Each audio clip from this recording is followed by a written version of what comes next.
July 10, 1981. Mid-morning sun beats down on the main street of Skidmore, Missouri. Population 440. The kind of place where everyone knows everyone, where secrets should be impossible to keep. But on this summer day, approximately 60 townspeople gather outside the town tavern and witness something that will bind them together in silence for more than 4 decades. A man sits in his Silverado pickup truck, windows down to catch whatever breeze might offer relief from the heat. His name is Ken McElroy, and in the next few moments, he will be shot to death. At least 2 different weapons fire into that truck. Bullets tear through flesh and metal in broad daylight on the busiest street in town. And then, something even more extraordinary happens.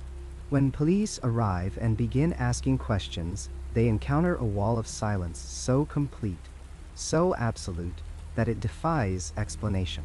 60 witnesses. Not one willing to talk. Not one person who saw a single thing. Eyes that were open suddenly remember being closed. Memories that should be sharp become impossibly hazy. The killing of Ken McElroy becomes one of the most fascinating unsolved murders in American history. Not because of the mystery of who pulled the trigger, but because an entire community chooses to protect that answer. What kind of terror must a town endure to collectively decide that murder is justice, and silence is survival? The answer lies in understanding who Ken McElroy was and what he did to Skidmore for more than 2 decades before that summer morning. In the autumn of 1947, a child was born in the Ozark Hills of Missouri who would grow to terrorize an entire town for 30 years. Ken Rex McElroy came into a world already marked by hardship and violence, the 15th of 16 children born to a poor farming family. His childhood was brutal and chaotic, a training ground for the predator he would become. By the time he reached his teenage years, he had already developed a taste for cruelty and an understanding that fear could be wielded like a weapon. McElroy's transformation from troubled youth to Skidmore's most feared resident began in earnest during his late teens and early 20s. He dropped out of school after completing the 8th grade, and from that moment forward, he seemed to reject every social contract that binds communities together. While other young men in Nottoway County worked farms or sought honest employment, McElroy discovered that theft and intimidation could provide a comfortable living. He began stealing livestock, particularly hogs and cattle, from farms throughout northwest Missouri. His methods were brazen. He would survey properties in broad daylight, studying routines and vulnerabilities, then return under cover of darkness to take what he wanted. Farmers would wake to find their best breeding stock vanished, their fences cut, their dogs poisoned or shot. But it was not merely the thefts that marked McElroy as different from other rural criminals of the era. It was his absolute refusal to hide or show shame. After stealing from a farmer, he would often appear in town shortly thereafter, making eye contact with his victims, smiling, daring them to act. When confronted, he responded not with denials, but with threats. He made it clear that anyone who reported him, testified against him, or even spoke his name to law enforcement would face consequences that extended far beyond himself. He would threaten their wives, their children, their elderly parents. He described these threats in vivid, specific detail, painting pictures of violence so graphic that even hardened farmers, men who had survived the Great Depression and World War II, felt genuine terror. By his mid-20s, McElroy had refined his signature intimidation tactic, one that would define his reign of terror for decades. He would place a rifle, usually a Winchester or Remington centerfire, in the rear window gun rack of his pickup truck, ensuring it was prominently displayed. Then he would drive slowly through Skidmore or park outside the homes of those who had crossed him. He would sit there for hours, sometimes through the night, the rifle visible, his eyes fixed on the house. Children would peer through curtains and see him watching. Wives would beg their husbands not to go outside. The psychological warfare was devastatingly effective. This was a man who communicated that he had all the time in the world, that he held all the power, and that the normal rules simply did not apply to him. Victims of his stalking described an atmosphere of suffocating dread. One farmer recalled seeing McElroy's truck parked at the end of his driveway every morning for 2 weeks, straight after he had testified to a grand jury about stolen hog. The farmer said his children refused to go to the school bus stop. His wife began having panic attacks. Eventually, the farmer recanted his testimony, claiming he had been mistaken about what he had seen. McElroy had won without firing a single shot. The pattern expanded beyond theft into darker territory. In the early 1960s, McElroy, then in his mid-20s, began a relationship with a girl named Alita, a child of only 13 years old. He would eventually marry her, but the relationship began when she was below the age of consent, a fact that troubled some in the community, but that no one seemed willing or able to prosecute. This would become a disturbing pattern in McElroy's life. He seemed drawn to young teenage girls, children he could dominate and control.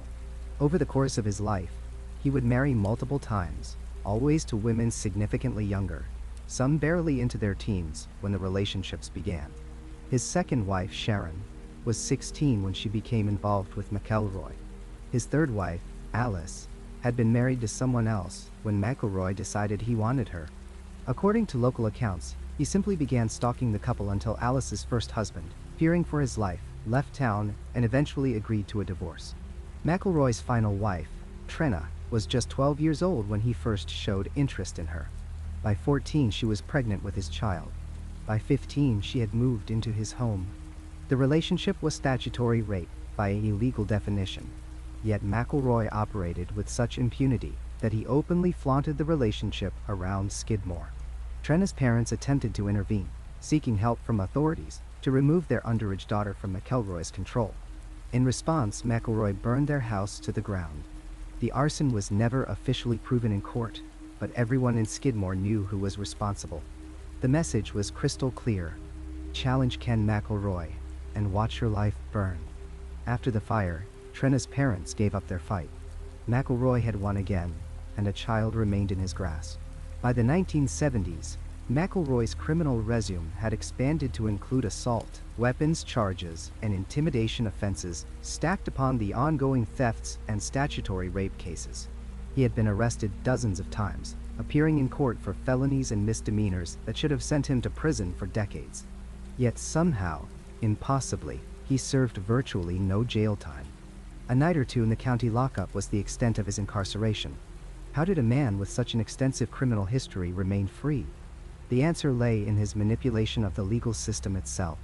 McElroy hired Richard McFadden, a skilled defense attorney from Kansas City who understood every technicality, every loophole, every procedural delay available under Missouri law. McFadden was expensive, but McElroy always seemed to have money, presumably from his ongoing theft operations.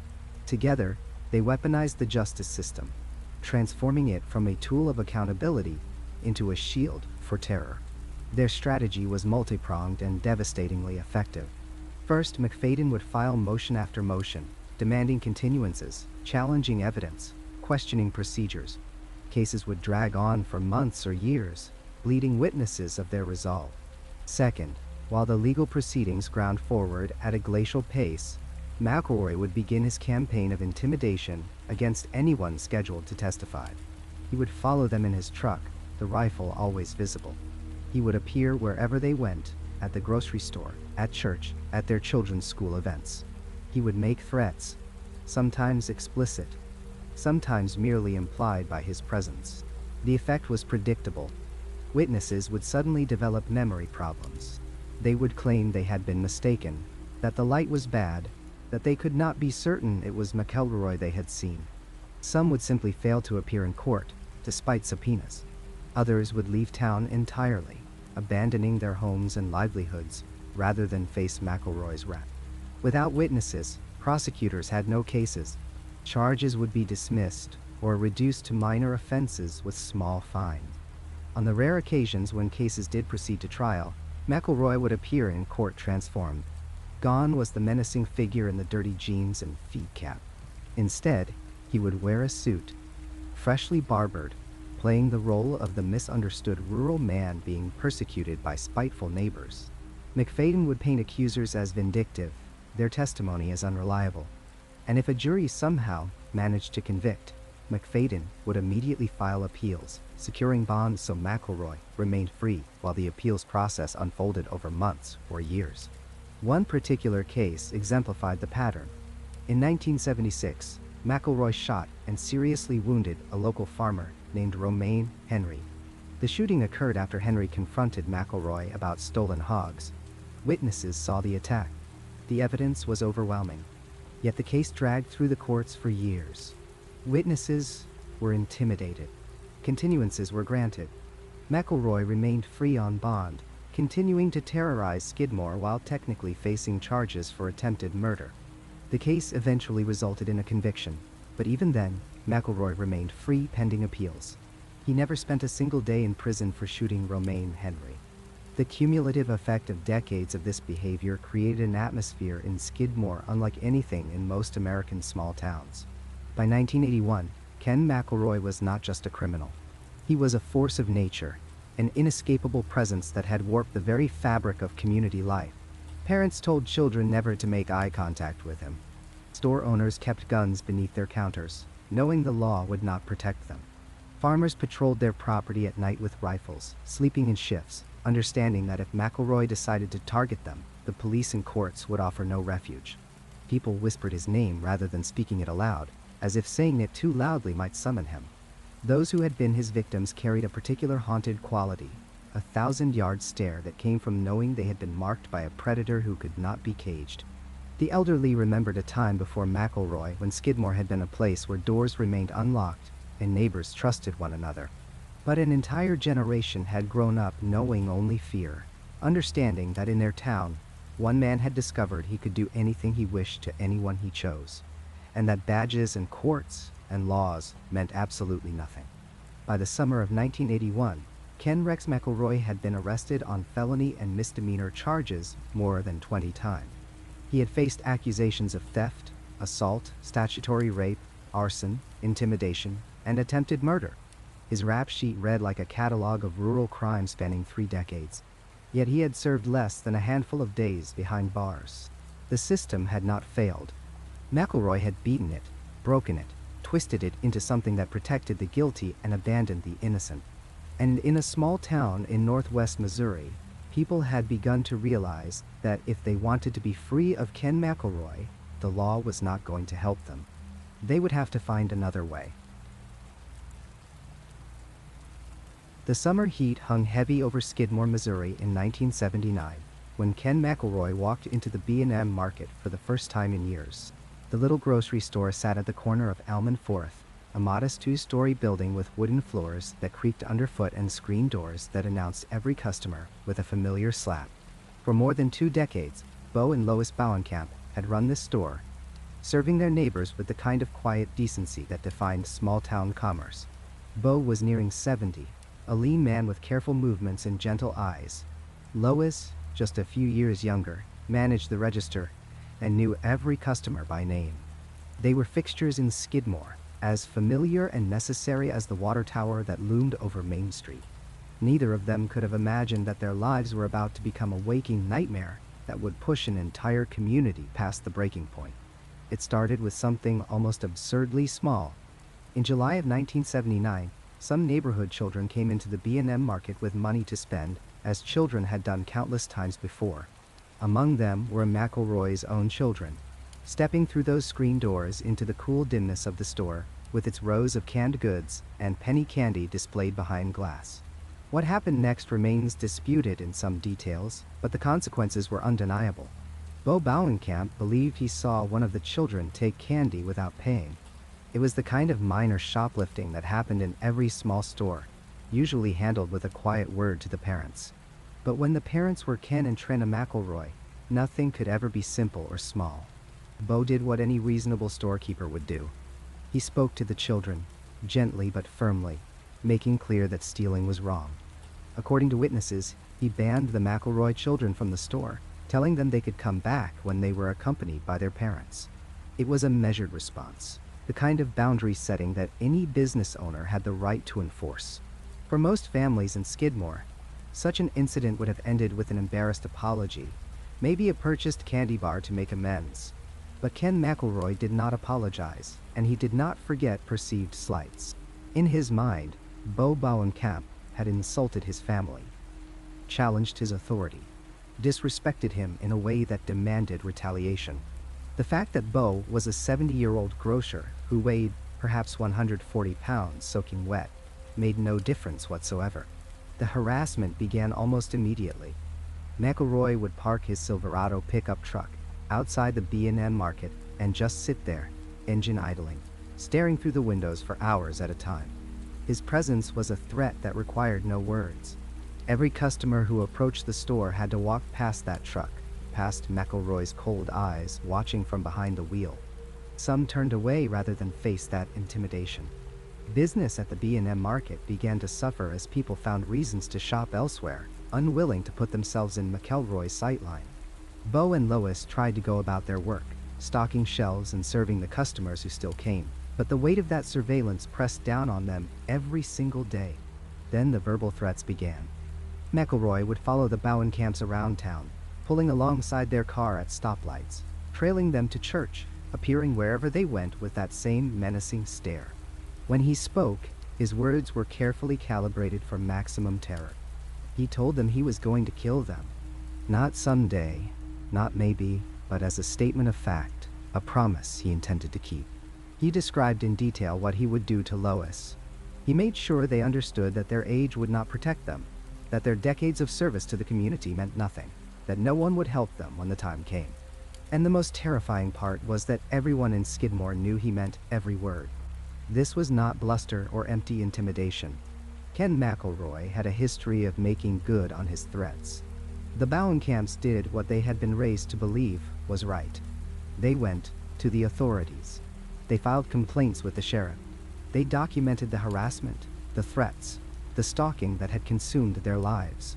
They believed, with the touching faith of people who had lived through the Great Depression and World War II, that the system would protect them. The law would intervene. The courts would deliver justice. They were about to learn what the rest of Skidmore already knew, that the legal system had no power over Ken McElroy, that complaints and documentation meant nothing when the predator knew how to game every loophole and exploit every delay. The harassment continued through the fall of 1979 and into 1980. 9 months of relentless psychological torture. 9 months of looking over their shoulders, of jumping at unexpected sounds, of lying awake at night, wondering if this would be the night he made good on his promises. Bo's health began to deteriorate under the stress. Lois developed nervous habits, constantly watching the street through the store windows. Their children begged them to close the store, to leave Skidmore, to abandon the life they had built rather than wait for McElroy to strike. But the Bauencamps had spent their entire lives in this town. The B&M market was not just a business but a legacy, a daily affirmation of their place in the community. To abandon it would be to let terror win, to surrender everything they believed about how decent people should live. So they stayed, and they waited, and they hoped somehow that McElroy would tire of the game or that the law would finally act. July 9th, 1980. A Wednesday evening, the sun still high in the summer sky, the temperature hovering near 80 degrees. Bo Bauencamp was outside the store, performing one of the small maintenance tasks that filled his days. He was on the loading dock behind the B&M market when Ken McElroy appeared, Trenna at his side as always, serving as witness and accomplice to whatever was about to unfold. There were other people around, witnesses who would later testify to what they saw. This was not a dark alley or a deserted road. This was broad daylight in the center of town, with neighbors and customers within shouting distance. McElroy did not hesitate or offer warning. He raised his shotgun, a weapon he had carried openly for years as both tool and threat, and fired. The blast echoed between the buildings, a sound so familiar in rural Missouri that for a moment some witnesses thought it was a car backfiring or a firecracker. But Bo Bauencamp was falling, blood spreading across his shirt, his hand reaching for his neck where the shotgun pellets had torn through flesh and muscle. He was 70 years old, and Ken McElroy had just shot him in the neck in front of multiple witnesses in the middle of town. Lois heard the shot from inside the store. She came running, her worst nightmare materializing in the bright sunlight of a summer evening. Bo was conscious, but badly wounded, blood pulsing from the neck wound, his eyes wide with shock and pain. Someone called for an ambulance. Someone else ran to find the sheriff. And Ken McElroy calmly walked away, Trina beside him, showing no concern about the witnesses or the consequences. Why would he? Consequences had never touched him before. The ambulance rushed Bo to the hospital in Maryville, 20 minutes of desperate speed, while paramedics worked to stabilize the bleeding. The shotgun blast had caused devastating damage to his neck and throat. Pellets had shattered bones and torn blood vessels. Surgeons worked for hours to save his life, to repair what could be repaired and compensate for what could not. Bo Bauenkamp would survive, but he would never be the same. The injury left him permanently disabled, his voice damaged, his movement restricted, his body a constant reminder of what happens when you cross Ken McElroy. This time, surely, things would be different. This was not an ambiguous case of he said, she said. This was not a matter of disputed property lines or vague threats. Ken McElroy had shot a 70-year-old man in the neck with a shotgun in broad daylight in front of multiple witnesses. The evidence was overwhelming. The crime was undeniable. Surely now the system would work. Surely now justice would be served. McElroy was arrested and charged with assault with intent to kill. For once, the wheels of justice seemed to turn. A trial was scheduled. Witnesses came forward, willing despite their fear to testify about what they had seen. The Bauenkamps, still reeling from the attack, placed their faith once again in the legal system that had failed them so many times before. And then, something remarkable happened. Ken McElroy was actually convicted. The jury found him guilty. The judge sentenced him to 2 years in prison. For the first time in decades, Ken McElroy faced real consequences for his actions. The news spread through Skidmore like electricity, sparking a hope that many had thought long dead. The monster could be stopped. The law could work. Justice, delayed so long it had seemed like a myth, was finally being served. The Bauenkamps allowed themselves to believe that their nightmare was over, that they could return to their quiet lives running the B&M market without fear of retaliation. The entire community shared that fragile hope, that sense that maybe, just maybe, they had turned a corner. Then the other shoe dropped. McElroy's attorney, the skilled and relentless Richard McFadden, immediately filed an appeal. And pending that appeal, McElroy was released on bond. Just like that, before he had spent a single night in prison, Ken McElroy walked free. He climbed into his Silverado, Trina beside him, and drove straight back to Skidmore. Back to the B&M market. Back to the Bauenkamps, who watched in disbelief as their attacker, their would-be killer, convicted in a court of law, returned to terrorize them, as if nothing had happened. The harassment resumed immediately, worse than before. Now McElroy had been convicted of shooting Bo Bauenkamp, and he was free anyway. Now he knew that even when the system worked, even when a jury found him guilty, he could still walk free. His sense of invulnerability was complete, and he wanted everyone to know it. He parked outside the B&M market for hours every day, that same cold stare, that same unspoken threat. He followed the Bauenkamps around town. He made sure they understood that conviction meant nothing, that their testimony had only made him angry, that next time, he would finish what he started. For the people of Skidmore, watching this nightmare unfold, something fundamental broke. The Bauenkamps had done everything right.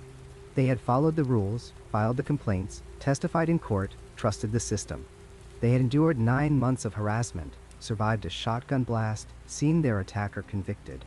And still Ken McElroy was free. Still, he terrorized them in broad daylight with no consequences. If the law could not protect a 70-year-old grocer who had been shot in the neck by a convicted felon out on bond, then the law could not protect anyone. This was the breaking point. This was the moment when Skidmore stopped believing that justice would ever come through official channels. For years, decades even, the town had watched Ken McElroy terrorize, rape, steal, and assault with impunity. They had seen him manipulate the courts, intimidate witnesses, and turn the legal system into his personal shield. But the Bauenkamp case was different. This was elderly, decent, harmless people whose only crime was running a small-town grocery store and asking children not to steal candy. This was undeniable violence in broad daylight. This was a conviction that should have meant something. And still the system had failed. Something would have to give, and everyone in Skidmore knew it. User, great work. Using the exact same instructions, parameters, and style, write the next chapter. New input data Y. Chapter type. Story. Chapter focus. Document the final morning of June 10, 1981, when the town's patience ran out. Describe the routine morning gathering at the American Legion Hall, McElroy's provocative presence at the D&G Tavern, and the town meeting that followed. Build tension through small details. The heat of the day, McElroy's mocking demeanor, the unusually large crowd, the sheriff's conspicuous absence. Culminate with the execution itself, the walk to the trucks, the position of dozens of witnesses, the two shooters firing through the truck window, Trena's screams. End with the eerie silence that followed, and every witness claiming they saw nothing. Atmosphere keywords: breaking point, collective action, coordinated silence, vigilante justice, deliberate execution, code of silence. Target minutes 12.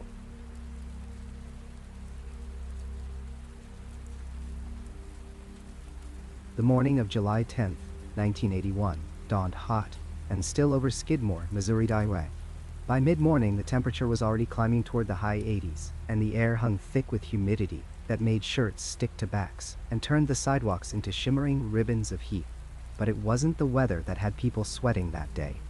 It was the meeting, the one everyone knew about, the one that had been whispered about in doorways and across backyard fences, the one that would finally address what no one in authority seemed willing or able to fix: the Ken McElroy problem.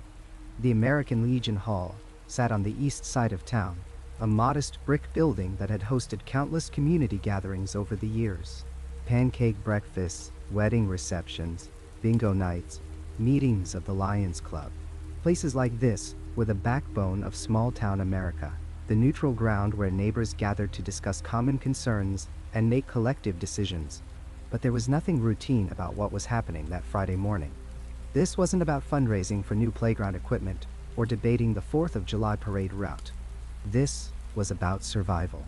This was about whether the people of Skidmore would continue to live in fear, or whether they would finally, collectively, do something about the man who had terrorized them for decades. By 10:30 in the morning, more than 60 people had crowded into the Legion Hall. Some sat in folding chairs arranged in uneven rows. Others stood along the walls, arms crossed, faces grim. A few remained near the door, as if keeping an escape route clear. These were farmers and shopkeepers, welders and grain elevator workers, men who had known each other their entire lives, men whose fathers and grandfathers had worked the same land, shopped in the same stores, attended the same churches.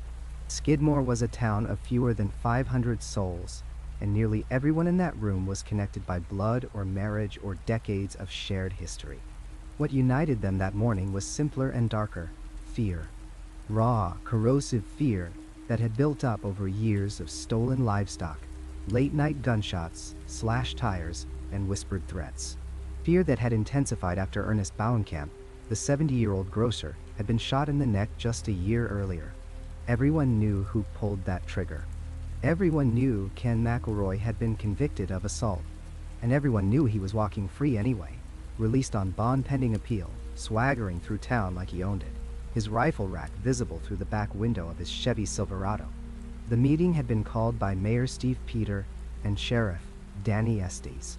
The official reason, as recorded, was to discuss ways the community might protect itself, to talk about forming a neighborhood watch program, to explore legal options. But everyone in that room understood what was really being discussed. The legal system had failed them. McElroy had been arrested more than 20 times over the years, charges ranging from assault to rape to arson to rustling. He had intimidated witnesses until they refused to testify. He had hired lawyers who knew every loophole in the book. He had posted bond and walked free time and again. The pattern was always the same. McElroy would commit a crime, get arrested, and then systematically terrorize anyone who might testify against him. He would park outside their homes at night, idling his truck in the darkness. He would follow them to church, to the grocery store, to their children's school. He would stand in public places cleaning his rifle, making sure everyone saw. And witnesses would recant or develop sudden memory problems, or simply refuse to cooperate. After the Bauenkamp shooting, people thought things might be different. There had been witnesses. Ernest's wife Lois had seen everything. There had been a trial. McElroy had been convicted. Finally, finally, justice. But then came the appeal and the Bond and McElroy right back on the streets, angrier than ever, more dangerous than before. He made sure everyone knew he was furious about the conviction. He made threats. He sat at the D&G Tavern, just across the street from the Legion Hall, drinking beer and letting it be known exactly what he thought about the people who had dared to testify against him. Several of the men who gathered in the Legion Hall that morning came armed. They carried hunting rifles and shotguns and pistols tucked into waistbands. This wasn't unusual for rural Missouri, where many men kept firearms in their trucks or tractors as a matter of course. But this was different. These weren't tools brought along out of habit. These were weapons brought with purpose. The men didn't brandish them or wave them around. Most kept them close, discreet. But everyone knew they were there. You could feel the weight of them in the room, adding to the electric tension that made the air feel even heavier than the July heat could account for. Sheriff Estes stood at the front of the room and tried to manage an impossible situation. He was a lawman in a county with limited resources, dealing with a man who had turned witness intimidation into an art form. Estes talked about the legal process. He talked about the appeal that was pending. He talked about the importance of letting the system work. But his words felt hollow in that room, bouncing off faces hardened by years of frustration. These were men who had watched the system fail over and over. They had seen McElroy arrested and released, charged and acquitted, convicted and freed on bond. How many more times were they supposed to trust the process? How many more people had to be shot, or threatened, or driven from their homes? What happened next depends on who tells the story. According to Sheriff Estes, he explicitly told the crowd not to take matters into their own hands. He claims he said clearly that vigilante justice was not the answer, that they needed to continue working within the legal system, that violence would only make things worse. He says he told them to form a neighborhood watch, to report suspicious activity, to be vigilant but lawful.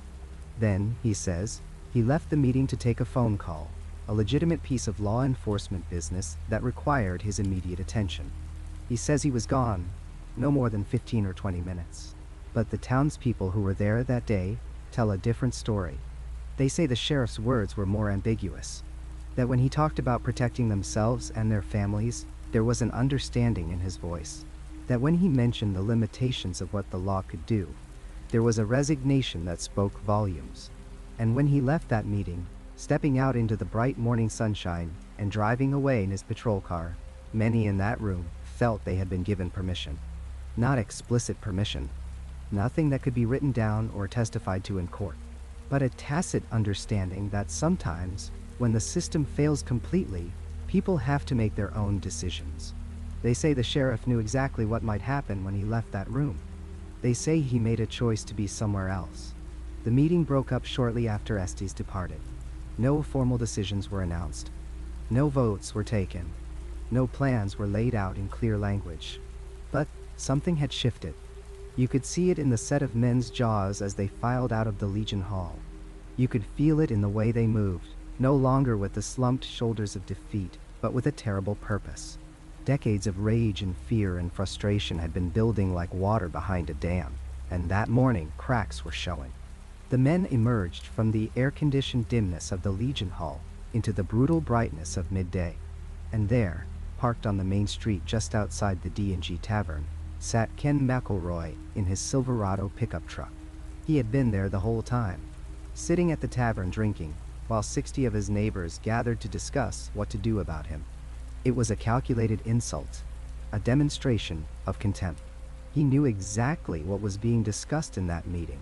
He knew they feared him, and he wanted them to know that he didn't care, that their fear meant nothing, that he would do whatever he wanted, whenever he wanted, and there wasn't a damn thing they could do about it. His wife Trina sat beside him in the truck. She was young, in her mid-20s, small and nervous-looking. She had been with McElroy since she was barely more than a child, one more victim of his predatory nature, though she now stood by him with fierce loyalty. The Silverado's windows were down against the heat. McElroy's gun rack was visible, as always. He sat there with an air of casual menace, watching as the men filed out of the Legion Hall across the street. The townspeople gathered on the sidewalk and in the street. More than 40 men, standing in loose groups, talking in low voices. Some leaned against storefronts. Others stood near their vehicles. From a distance, it might have looked like any other summer morning in a small town. Neighbors chatting. Farmers taking a break from morning chores. But the tension was so thick you could almost see it shimmering in the heat. This was the powder keg. This was decades of abuse and fear and failed justice all converging in one crystalline moment. Everyone could feel it. The sense that something was about to break. That they had reached a point of no return. McElroy sat in his truck and stared at them. They stood on the street and stared back. The morning stretched out, taut as a wire pulled to breaking. And in that moment, Skidmore held its breath, balanced on the knife edge between law and vengeance, between civilization and something older and darker that lived in the human heart when all other options were exhausted. The morning of July 10th, 1981, broke hot and humid over Skidmore, Missouri. By 10:30 in the morning, the temperature was already climbing toward 90 degrees, the kind of oppressive heat that makes the air feel thick and difficult to breathe. Inside the American Legion Hall, roughly 30 to 60 residents had gathered for a meeting about Ken McElroy. The exact number would later be disputed, as would nearly everything else about that morning. What happened in that meeting remains largely unknown. No minutes were taken. No official record exists. But when those residents emerged from that hall just before noon, something had fundamentally changed in the town of Skidmore. Ken McElroy sat in his Silverado pickup truck parked on the main street, directly in front of the tavern. The truck was running, air conditioning likely blasting against the summer heat. He had positioned himself in the driver's seat, his massive frame filling the space, one arm resting on the door. Trenna McElroy, his wife, sat beside him in the passenger seat.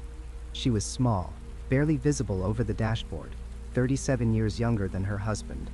They had gone into the tavern earlier while the meeting was happening, Ken making his presence known as he always did, establishing his dominance even as the town gathered specifically to discuss what to do about him. He had bought cigarettes, maybe had a drink, sending the clear message that he wasn't hiding, wasn't scared, and wasn't going anywhere. The meeting at the Legion Hall had broken up. Residents began filing out into the brilliant midday sun, emerging in small groups, their faces set and serious. They didn't disperse. Instead, they began moving toward the main street, toward the tavern, toward the truck where Ken McElroy sat waiting. Some came on foot. Others got into their vehicles and drove the short distance. Within minutes, the Silverado was surrounded. Not aggressively, not with shouting or obvious threats, but surrounded nonetheless. Men stood on the sidewalk. They leaned against other parked vehicles. They positioned themselves in doorways and at the corners of buildings. The scene looked almost casual, like neighbors gathering on a summer day, except for the absolute silence and the way every eye was fixed on that truck. Ken McElroy must have felt it, that shift in the air. He had intimidated this town for decades, had shot people and walked free, had burned houses and faced no consequences, had threatened children and laughed at the law. But something was different now. The people around his truck weren't backing down. They weren't looking away. They weren't leaving. The usual fear that preceded him, that cleared rooms and silenced conversations, had evaporated. In its place was something cold and determined, something that even Ken McElroy, in all his violent confidence, might have recognized as dangerous. Trenna would later say she saw Del Clement, the local rancher, standing near the truck.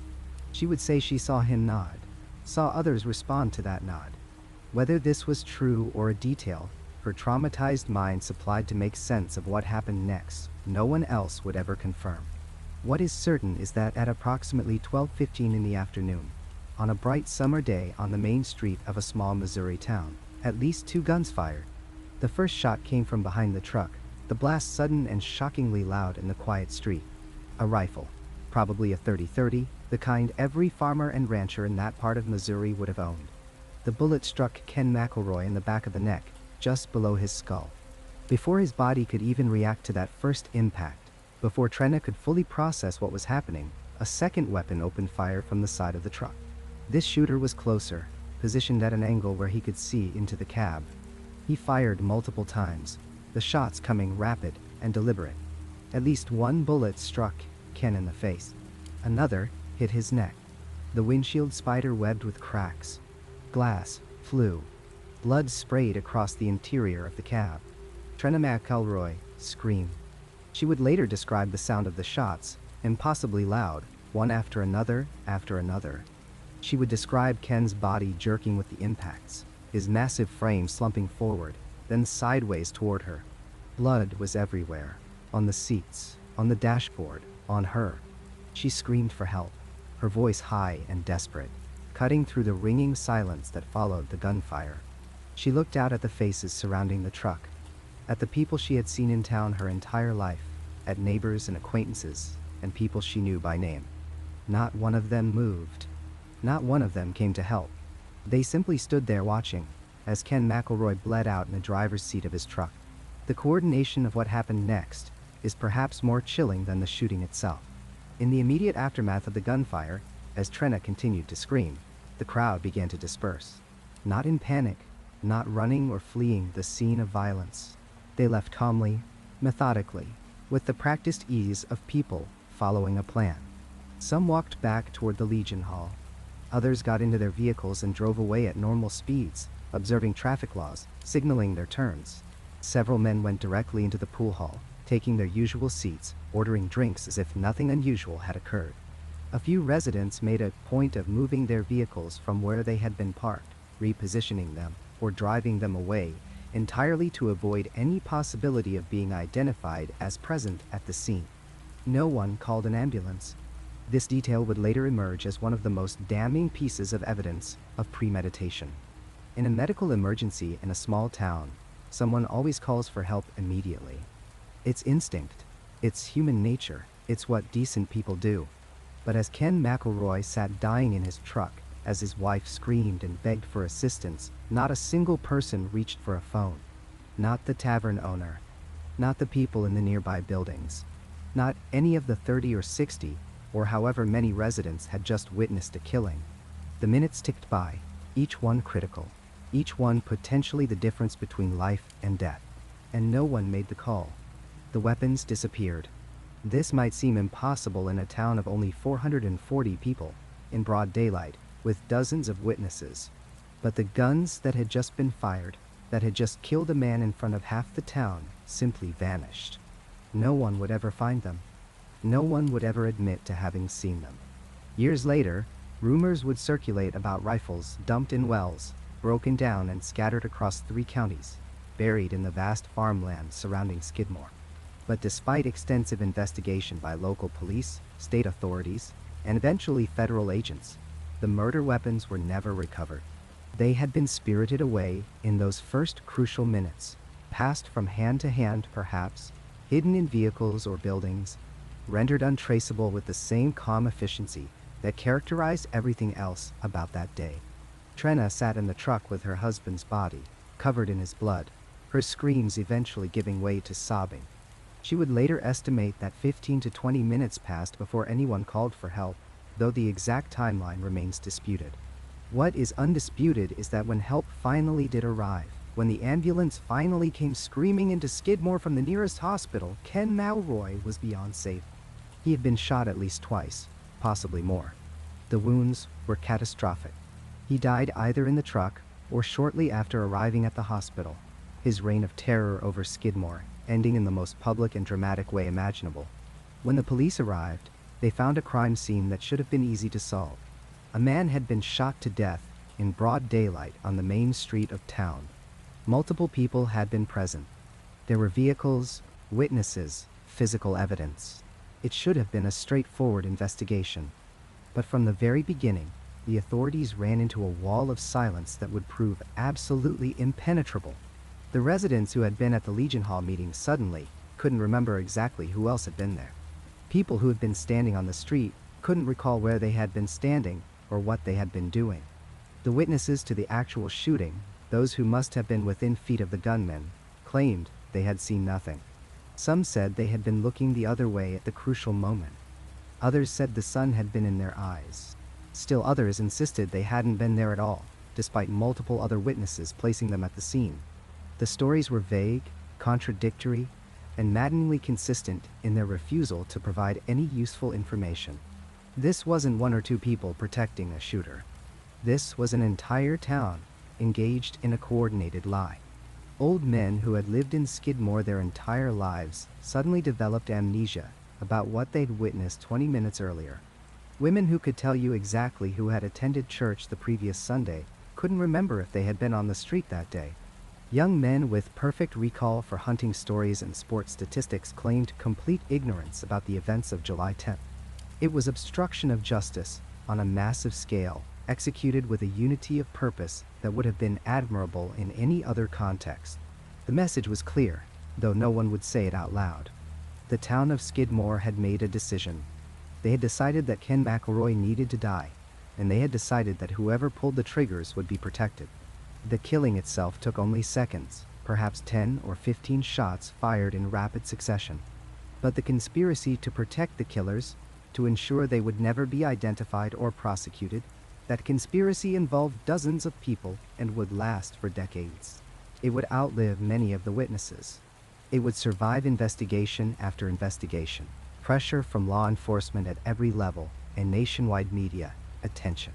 The silence of Skidmore would prove more powerful than any legal authority or moral obligation to tell the truth. In that moment, as the residents dispersed and weapons vanished and memories became conveniently clouded, an entire community crossed a line. They became complicit not just in murder, but in the cover-up of murder. They looked at the law, at the justice system that had failed them so many times, and they decided that their loyalty to each other, their commitment to protecting whoever had finally done what needed doing, was more important than any cooperation with authorities. It was vigilante justice in its purest and most troubling form. And it worked. To this day, no one has ever been charged with the killing of Ken McElroy. The shooters, whether it was 2 men or more, have never been identified. And the people of Skidmore, for the most part, seem to have made their peace with what happened on that hot July day. The body of Ken Rex McElroy lay in the Skidmore morgue for exactly 48 hours before the state and federal authorities truly understood what they were facing. This wasn't going to be a typical murder investigation where witnesses competed to tell their stories, where someone eventually cracked under pressure, where the guilty party's friends or family members let something slip after a few drinks. This was something else entirely. Something that would ultimately prove far more impenetrable than any organized crime family's code of silence, any biker gang's brotherhood oath, any criminal conspiracy the FBI had ever encountered. The initial sweep of the crime scene yielded the physical evidence you'd expect from a daylight shooting on a small-town main street. 2 different firearms had been used, investigators determined. The ballistics told a clear story. A rifle, likely a .30-06, had been fired from an elevated position, probably from the bed of a pickup truck parked behind McElroy's Silverado. At least 2 shots from that weapon. The second firearm was a .22 caliber rifle, fired from a different angle, different trajectory entirely. Shell casings were recovered. The trajectory analysis was textbook perfect. Blood spatter patterns were documented and photographed. The coroner's report would show that Ken Rex McElroy had been struck by bullets from both weapons, though determining which shot had been immediately fatal proved more complicated than expected. But physical evidence only gets you so far when you need witnesses to tell you who was holding those weapons. And that's where everything fell apart. The first interviews began within hours of the shooting. Special Agent David Coyle of the FBI's Kansas City office arrived in Skidmore on that Thursday afternoon, joining Missouri State Highway Patrol investigators and Nottoway County Sheriff Danny Estes. They had a simple starting point. Between 30 and 45 people had attended the meeting at the American Legion Hall. All of those people had then walked out onto the street at roughly the same time. They'd dispersed to their vehicles. They'd been standing there, sitting in trucks, walking to their cars, when Ken Rex McElroy was shot to death in broad daylight. Somebody saw something. Logic demanded it. Reality insisted upon it. There was no possible way that many people could be in that confined space without multiple witnesses observing who fired those shots. The interviews began with what investigators thought would be the easy witnesses. The ones who'd been closest to McElroy's truck. The ones whose vehicles were parked immediately adjacent to the crime scene. These were farmers and shopkeepers, and ordinary citizens. These weren't hardened criminals trained in counter-interrogation techniques. They were people who went to church on Sunday, who paid their taxes, who taught their children to respect the law. The first man they interviewed owned the corner tavern. He'd been at the meeting. He'd walked out with everyone else. His own establishment was less than 50 feet from where the Silverado sat. Did you see who fired the shots? I didn't see anything. You were standing right there. We have 3 other witnesses who placed you on the sidewalk. Yoon. Wow. I must have been looking the other way. Both rifles fired multiple times. You're saying you didn't see either shooting? That's what I'm saying. The second interview went similarly. A woman who ran the grocery store. She'd been terrorized by McElroy for years. She'd attended the meeting specifically to discuss what could be done about him. She'd parked her truck on Main Street, walked to the Legion Hall, walked back. Ma'am, we know you were present when the shooting occurred. We need you to tell us what you saw. One, I don't recall seeing anything particular.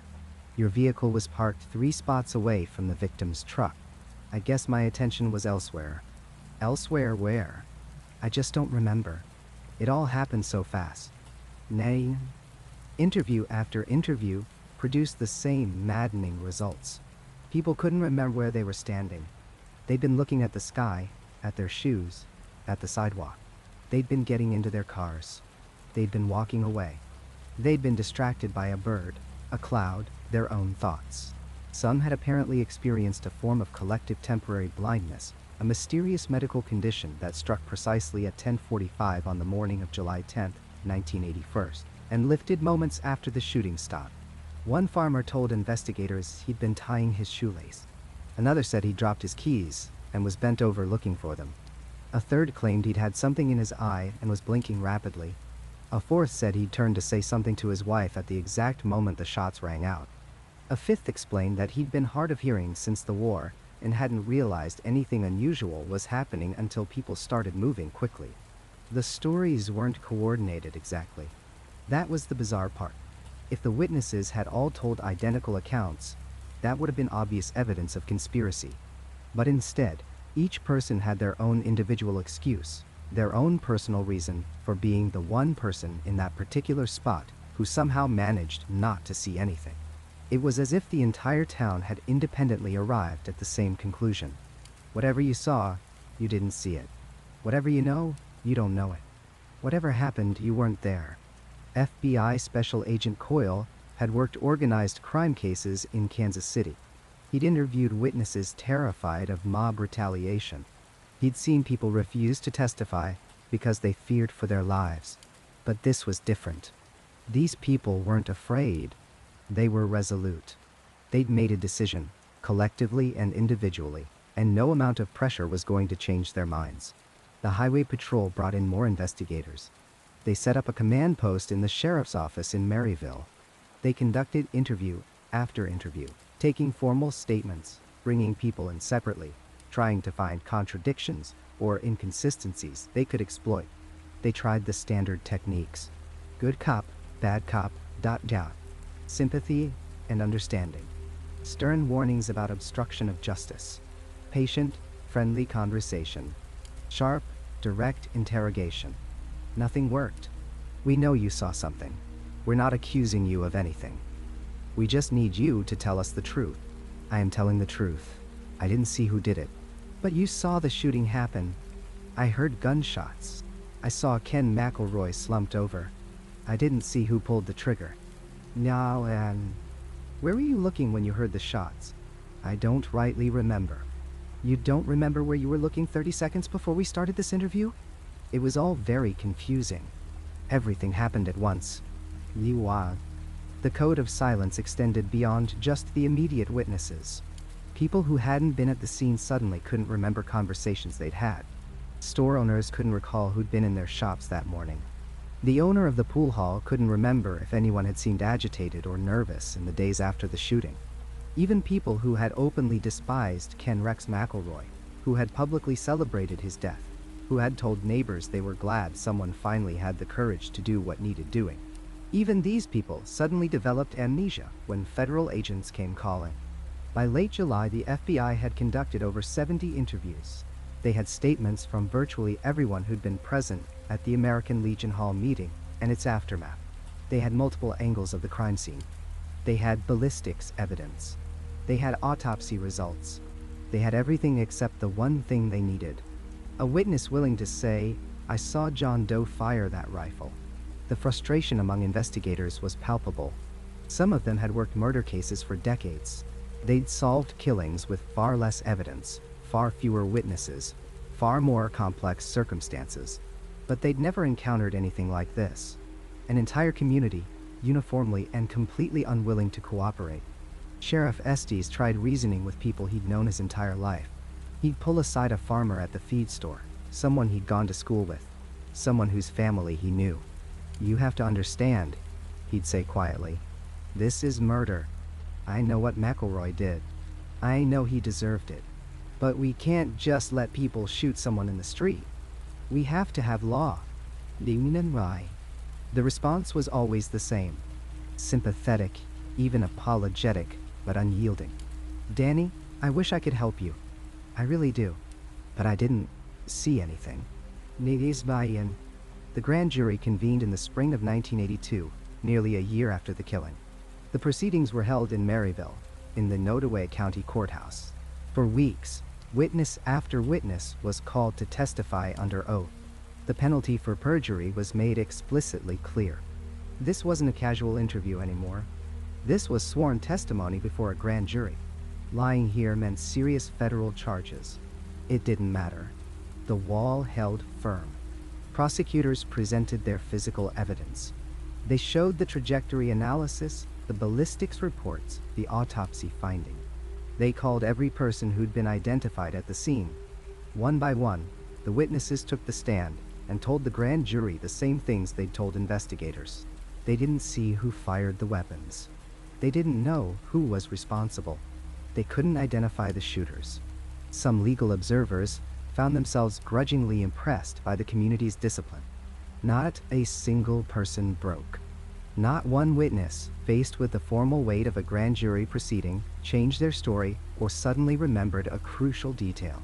The solidarity was absolute. The grand jury returned no indictments. After months of investigation, dozens of interviews, thousands of hours of law enforcement work, the conclusion was simple and devastating. There was insufficient evidence to charge anyone with the murder of Ken Rex McElroy. Investigators turned their attention to Trenna McElroy, Ken's widow. She'd been sitting in the truck next to her husband when he was killed. She'd been there for the entire shooting. She'd held him as he died. She had to have seen who fired those shots. The logic was inescapable. Initial interviews with Trenna suggested she might cooperate. She was frightened, traumatized, angry. She told investigators she knew who'd killed her husband. She said she could identify the shooters.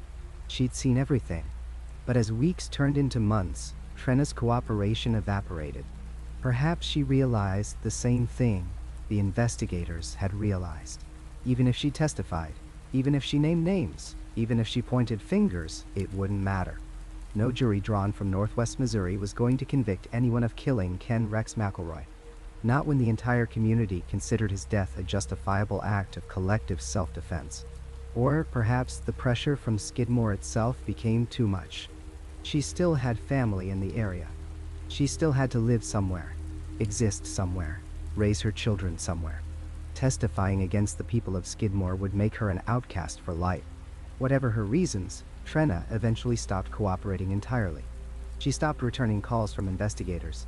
She refused to make formal statements.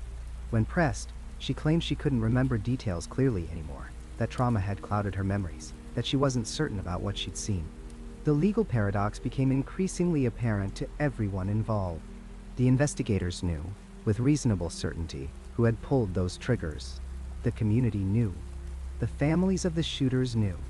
Even the shooters themselves knew that law enforcement had identified them. But knowing and proving are entirely different things in the American justice system. Without witness testimony, without someone willing to stand up in court and say, "I saw this person fire that weapon," there was no case. The physical evidence could tell you how Ken McElroy died, but it couldn't tell you who killed him. Not in a way that would survive a courtroom challenge. Prosecutors considered various creative approaches. Charging people with obstruction of justice. Pursuing conspiracy charges. Using federal civil rights statutes. Every avenue led to the same dead end. You can't prosecute an entire town. You can't charge 40 people with conspiracy when none of them will admit to seeing anything. You can't prove obstruction when witnesses claim they simply don't remember. The years passed and the case grew colder. 1982 became 1983, then 1985, then 1990. Occasionally a journalist would revisit the story, and investigators would dust off the old files. New theories would emerge. Someone would claim they'd heard a deathbed confession, or that a particular individual had bragged about the shooting while drunk.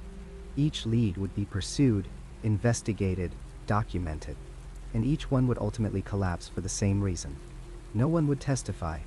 Even people who moved away from Skidmore, who relocated to different states, who had no remaining ties to the community, maintained their silence. The code wasn't enforced through intimidation or threats. It was deeper than that. It was a shared understanding, a collective decision that transcended individual interest or legal obligation. Later investigators who examined the case found themselves confronting uncomfortable questions about the nature of justice itself. If a community collectively decides that someone's death was necessary and justified, what is the role of the legal system? If every witness, every potential juror, every person involved believes that killing was righteous, can you really call it murder? The Skidmore shooting remains officially unsolved to this day. The case file still exists, stored in archives, available for review. The evidence is still there. The witness statements are still on record. Everything is documented, preserved, available. Everything except the one thing that would actually matter: someone willing to break the silence. In the decades since Ken McElroy's death, the town of Skidmore has maintained its code of silence with remarkable consistency. Researchers, journalists, true crime investigators, documentary filmmakers, they've all made pilgrimages to Northwest Missouri, searching for the truth. They've all encountered that same impenetrable wall, that same polite, firm refusal to discuss what really happened on Main Street that summer morning in 1981. The morning after Ken McElroy was shot dead on the main street of Skidmore, the silence that had protected the shooters began to calcify into something harder, something that would outlast any criminal investigation. It became a code, a shared burden, a secret so thoroughly distributed among the townspeople that it transformed from a conspiracy of silence into the very foundation of their collective identity. For more than 4 decades now, Skidmore has lived with this killing, and in many ways, the town has never stopped living that moment on July 10, 1981. The immediate aftermath brought exactly what the residents feared most. Media descended on Skidmore like a plague of locusts, their satellite trucks and cameras turning the tiny farming community into a spectacle. Network news crews set up on the same street where McElroy had been killed, their bright lights illuminating the stolid faces of farmers and shopkeepers who had spent their entire lives avoiding attention. The reporters came with their questions, their microphones thrust forward like weapons, demanding to know who had pulled the trigger, who had seen what, who could explain how an entire town could witness a murder and claim to remember nothing. The townspeople met them with stone faces and terse refusals. They had already decided in those first hours after the shooting that silence was their only protection. If one person talked, the whole house of cards might collapse. So they said nothing, or close to nothing. They gave their names and ages to investigators, confirmed they had been present at the Legion Hall meeting, acknowledged they had been on the street. But when it came to the crucial details, memory became suddenly and uniformly unreliable. Eyes had been elsewhere. Attention had wandered. The crucial seconds when the shots rang out had somehow occurred in a collective blind spot. Within weeks, the story had spread far beyond Northwest Missouri. Skidmore became shorthand for vigilante justice, for a community pushed too far, for the failure of the legal system, and the dark alternative that emerges when law and order break down. The town's name appeared in newspapers from New York to Los Angeles, in broadcasts from coast to coast. What had been an obscure farming village that most Missourians couldn't locate on a map became infamous, marked forever as the place where people took the law into their own hands. But the real transformation of Skidmore from local tragedy to national parable came with a book. In 1988, author Harry McLean published In Broad Daylight. a meticulously researched account of Ken McElroy's reign of terror and his eventual killing. McLean had spent years in Skidmore, interviewing residents, piecing together the story from fragments and whispers. The book became a bestseller, later adapted into a television movie that brought the story to millions more viewers. It painted a portrait of a town driven to desperation, of a man so thoroughly evil that his death became almost inevitable, a mathematical certainty in the equation of cause and effect. The publication of In Broad Daylight gave Skidmore's story permanence. It was no longer just news, a brief sensation that would fade with the next news cycle. It was history now, recorded and distributed, studied and analyzed. The book was largely sympathetic to the townspeople, portraying them as victims who had exhausted every legal option before resorting to violence. But sympathy didn't ease the burden of scrutiny. Every detail of the town's shame and desperation was now public record, available in bookstores and libraries across the country. For the people of Skidmore, the attention never really went away. It would fade for a while, then surge back with each anniversary, each new article, each time a journalist or true crime enthusiast decided to revisit the case.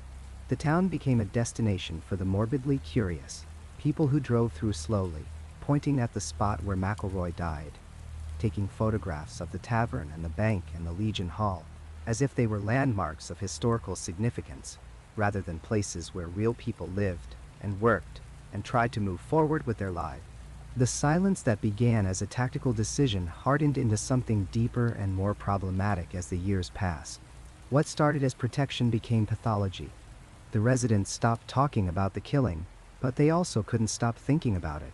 It hung over the community like radiation, invisible but pervasive, contaminating everything. The silence created divisions that cut through families and friendship. There were those who believed the killing was justified, a necessary act of self-defense by a community that had been abandoned by the legal system. These people felt no guilt, only relief that McElroy was gone. They saw the shooting as righteous, perhaps even heroic, but others struggled with what had happened. They believed McElroy deserved punishment, certainly, but not execution without trial. They worried about the moral implications of what had been done, about the precedent it set, about what it meant for their souls and their community. These people carried genuine guilt, even if they hadn't pulled the trigger themselves. Their presence at the meeting, their participation in the confrontation, made them complicit in their own eyes. The fact that justice had failed didn't necessarily mean vigilante justice was right. These divisions remained largely unspoken, another layer of silence on top of the fundamental refusal to discuss who had actually fired the shots. But the tensions were real, manifesting in subtle ways, in who associated with whom, in conversations that stopped when certain people entered a room, in the careful navigation of social situations that might force people to articulate their positions. The most profound impact of the silence was felt by the children. An entire generation grew up in Skidmore, knowing that their parents or grandparents had likely witnessed a killing. They knew about Ken McElroy, heard his name whispered, understood that something terrible had happened in the summer of 1981. But when they asked questions, they were met with the same stone wall that had stopped reporters and investigators. Parents refused to discuss it. Grandparents changed the subject. The message was clear. This was not something to talk about. Not now, not ever. For these children, the silence created a strange kind of mythology. The killing became simultaneously mundane and mysterious, an acknowledged fact that somehow remained unknowable. They grew up understanding that their community harbored a significant secret, that the adults around them had collectively decided that some truths were too dangerous to speak aloud. This knowledge shaped their understanding of loyalty, of community, of the complicated relationship between right and wrong. Some of these children internalized the silence, accepting it as the natural order of things. They learned that there are questions you don't ask, subjects you don't broach, that being part of a community sometimes means accepting its shadows along with its light. Others felt alienated by it, disturbed by the collective amnesia, troubled by the knowledge that their own family members might have participated in or witnessed a killing, and would never acknowledge it. The psychological toll of maintaining this silence for decades has been immense, though largely unmeasured and certainly unacknowledged. Psychologists who study collective trauma talk about the weight of shared secrets, how they corrode trust and create invisible barriers between people. Skidmore became a case study in enforced forgetting, in a community that collectively decided to seal off a part of its history and never examine it. People who carry secrets pay a price. The effort of constantly monitoring what you say, of living in fear that you might accidentally reveal something, creates chronic stress. Relationships become performative, requiring constant vigilance about which topics are safe and which must be avoided. The silence around the killing infected other aspects of life in Skidmore, making it a place where people learned not to dig too deep, not to ask uncomfortable questions, not to challenge the official narrative. As the years turned into decades, the original witnesses began to die. Some took their knowledge to their graves willingly, having decided long ago that they would never break the code of silence. Others perhaps wanted to talk, but never found the courage or the opportunity. Death claimed them one by one, and with each passing, the possibility of ever getting complete answers diminished. The secret became more secure, protected not just by the silence of the living, but by the permanent silence of the dead. In the 2000s and 2010s, new attempts were made to break through the wall of silence. Journalists returned to Skidmore, armed with new interview techniques and appeals to historical record. They pointed out that the statute of limitations had long since passed, that no one would face prosecution now. Surely, they argued, it was time for the truth to come out, for the story to be told completely. The townspeople remained unmoved. The younger generation, those who had been children in 1981 or weren't even born yet, proved just as committed to the silence as their parents. The code had been successfully transmitted across generations. Some claimed they genuinely didn't know the details, that they had never been told who had fired the shots. Others clearly knew something, but had absorbed the understanding that this knowledge was not to be shared. That loyalty to Skidmore meant maintaining the silence, no matter what. Investigators occasionally revisited the case, hoping that time and mortality might loosen tongues. They were disappointed. Even people who no longer lived in Skidmore, who had moved away decades ago, maintained the silence. The secret had become part of their identity, a badge of belonging to something larger than themselves. To break the silence would be to betray not just individuals, but the entire community. To violate a trust that had been maintained at great psychological cost for more than 40 years. The town itself bears the marks of its history. Tourism, such as it is, tends toward the macabre. People still come to see where McElroy died, though there's no marker, nothing to identify the spot, except local knowledge. The bank still stands. The tavern operates under different ownership. The Legion Hall hosts its meetings. Life goes on as it must, but the past refuses to fully recede into history. Skidmore's lasting legacy is one of profound moral ambiguity. The story refuses to resolve into a simple narrative of good versus evil. Was it justice or murder? Self-defense or vigilantism? The answer depends on who you ask and what you believe about the obligations of community, the limits of law, and the circumstances under which violence becomes acceptable. The silence itself has become part of the moral puzzle. Is loyalty to community a virtue when the community is protecting killers? Or is it a necessary response to a legal system that failed to protect its citizens? More than 4 decades later, Skidmore remains defined by what happened on that July morning, and by the silence that followed. The killing of Ken Rex McElroy was not just an ending, but a beginning, the start of a different kind of ordeal that continues to this day. The town has lived with its secret for so long, that the secret has become inseparable from the place itself, woven into the fabric of daily life, passed down like an inheritance to each new generation. And still, no one talks. The 46 people who witnessed what happened on that July morning in 1981 never spoke. Not to the FBI agents who came knocking, not to the state investigators who promised immunity, not to the grand jury that convened with subpoena power, not even, in many cases, to their own children. This wasn't the ordinary reluctance of frightened witnesses. This was something deeper, something almost sacred. An entire community made a collective decision in the seconds after Ken McElroy fell, and they have honored that decision across 4 decades and counting. We will never know who fired the fatal shots. We can say that with certainty now, because time has done what the law could not. The most likely suspects, the men whispered about in hushed conversations. The names that investigators circled in their files. They've gone to their graves one by one. They took whatever they knew, whatever they did or didn't do, into the Missouri soil with them. Their obituaries were published in the local papers. Their funerals were attended by the same tight-knit community that stood beside them on that hot summer day. And still no one broke the silence. This leaves us with questions that have no answers, only the uncomfortable space where answers should be. Who actually pulled the trigger? Was it one person or several? Did they plan it in advance or act in the moment? We have theories, educated guesses based on angles and calibers and positions on the street, but theories are all they will ever be. The physical evidence is long gone. The witnesses are either dead or still silent. The case file sits in storage somewhere, officially open but practically abandoned. It is a murder that everyone knows happened and no one can solve. But perhaps the more haunting question isn't who did it, but what it means that it happened at all. Was this justice? There's an argument to be made that it was. Ken McElroy had brutalized that town for decades. He had threatened witnesses, intimidated jurors, manipulated the legal system with a skill that bordered on genius. He had shot an elderly grocer and walked free. He had raped a child, married her, and faced no real consequences. The law had failed, repeatedly and spectacularly. When institutions break down, when the social contract shatters, what are people supposed to do? Some would say the townspeople of Skidmore did the only thing left to them. They protected themselves in the only way that remained.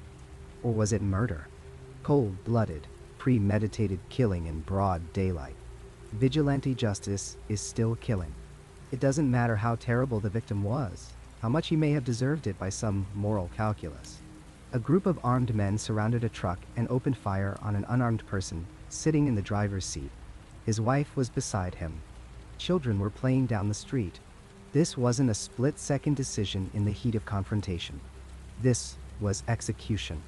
And if we excuse it, if we say this killing was acceptable because McElroy was a monster, where exactly is the line? Who gets to decide who deserves to die without trial? What happens when communities start making those decisions for themselves? The truth is probably somewhere in that murky middle ground where most human actions live. It was both and neither. It was justice that looked like murder. It was murder that felt like justice. It was a community pushed past its breaking point, acting out of desperation and rage and fear, and maybe something like courage. We want our moral judgments to be clean, but real life rarely offers that comfort. What haunts this case most deeply is the silence itself. 46 witnesses. 46 people who could have spoken, and not one did. Think about what that requires. The collective will to maintain a lie across generations. The discipline to never slip, never confess, never seek absolution. Some of those witnesses must have been troubled by what they saw. Some must have wrestled with conscience, questioned whether they had done the right thing by staying quiet. Yet the silence held. What does it mean that an entire community can agree to protect killers? It tells us something profound about loyalty, about collective trauma, about the bonds that form when people survive something terrible together. The people of Skidmore didn't just witness a killing. They lived through years of terror under Ken McElroy's shadow. They shared that experience in a way that outsiders can never fully understand. When they chose silence, they were choosing each other over the law, over outside judgment, over abstract principles of justice. They were saying that their community, their survival, their collective decision mattered more than cooperation with a system that had already failed them. Skidmore today is a quiet place. Fewer than 300 people call it home now. The population has dwindled, as small farming towns across America have dwindled. The main street where it happened is still there, largely unchanged. The same corner where Ken McElroy's truck was parked. The same storefronts, though some stand empty now. Visitors sometimes come, drawn by the story, looking for answers or just trying to understand. The locals are polite but close. They don't discuss it. After all these years, they still don't discuss it. Some say they can feel Ken McElroy's presence still, lingering on that corner. It's probably just the weight of history, the knowledge of what happened there, playing tricks on the mind. Or maybe it's something more.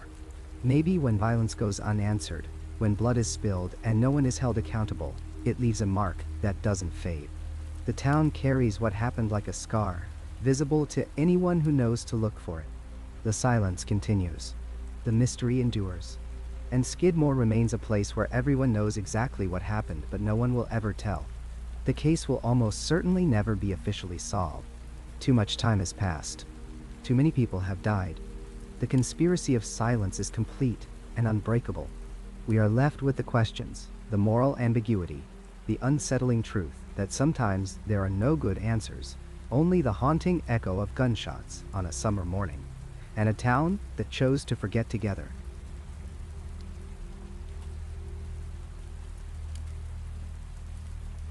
That's where this journey ends for tonight. If you made it all the way here, subscribe and hit the bell for more long-form stories like this. Check out the videos on screen for more right now. Drop your own experiences in the comments below. Thanks for listening, and I'll see you in the next one.